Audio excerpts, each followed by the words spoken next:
Եվրոպական շուկա մտնելը միայն որակյալ ապրանք ունենալը չէ, երբեմն որոշիչ է այն, թե քանի ժամում է ապրանքը հասնում սահման, ինչ ջերմաստիճանում է պահվում եւ արդյոք մինչեւ վերջ պահպանվում է դրա անվտանգության պահանջները։ Այսօր հենց այդ ճանապարհն էին ուսումնասիրում հայ եւ իտալացի մասնագետները։ Խոսքը արագ փչացող ապրանքների, մրգի, բանջարեղենի, ձկնամթերքի եւ անգամ թարմ ծաղիկների մասին է, որոնք եվրոպական շուկայում մրցունակ լինելու համար պետք է համապատասխանեն Եվրամիության պահանջներին։ Շուկաների դիվերսիֆիկացումը ցանկացած պարագայում շատ կարևոր է եւ այժմ մենք գնում ենք այդ ուղղությամբ։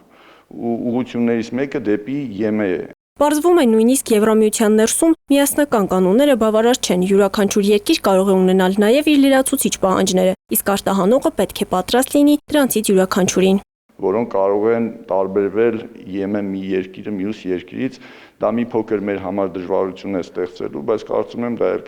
կհաղթահարենք։ Հայ եւ իտալացի մասնագետները քննարկել են սառնարանային շղթայի պահպանումը, լոգիստիկան, մաքսային ընթացակարգերի արագացումը, ապրանքների փոխանակման մեթոդները եւ հետբերքահավաքային կառավարումը։ Այն ամենը, ինչ թույլ է տալիս նվազեցնել կորուստներն ու սննդային վատնումը։ Նիկոյանի խոսքով փորձագետների հետ հանդիպումն ավարտելուց հետո պատրաստվում են ուսումնասիրել հայ արտադրողների ապրանքները, գույքագրելու համար, որ արտադրողների ապրանքներն են համապատասխանում Եվրամիության պահանջներին։ Ոչ բոլոր արտադրողներն են, որոնց արտադրանքը կարող է համապատասխանել ԵՄ պահանջներին, որովհետև տեսեք, մարդիկ մինչև հիմա իրենց արտադրական process-ը կազմակերպել են ԵԱՏՄ շուկային համապատասխան։ Հիմա, երբ որ շուկան փոխվում է,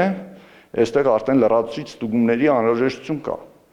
Այդ ստուգումների արդյունքում պետք է պարզվի, արդյոք կհամապատասխանի ԵՄ պահանջներին, թե ոչ։ Իտալացի փորձագետներն էլ ասում են, որ Հայաստանում արդեն նկատել են եվրոպական չափանիշներին համապատասխանող տնտեսություններ, ժամանակակից ջերմոցներ, բարձր տեխնոլոգիական ձկնաբուծություններ եւ զարգացող պտղաբուծություն, բայց դա դեռ ճանապարհի սկիզբն է։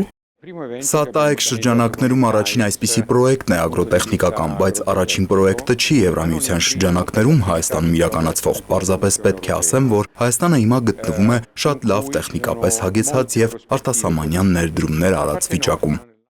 Իսկ ինչը պետք անել, որպեսզի հայկական արտադրանքն ավելի վստահ մտնի եվրոպական շուկա։ Պատասխանը ըստ եվրոպացի մասնագետների սկսվում է ոչ թե սահմանին, այլ արտադրամասում ու դաշտում։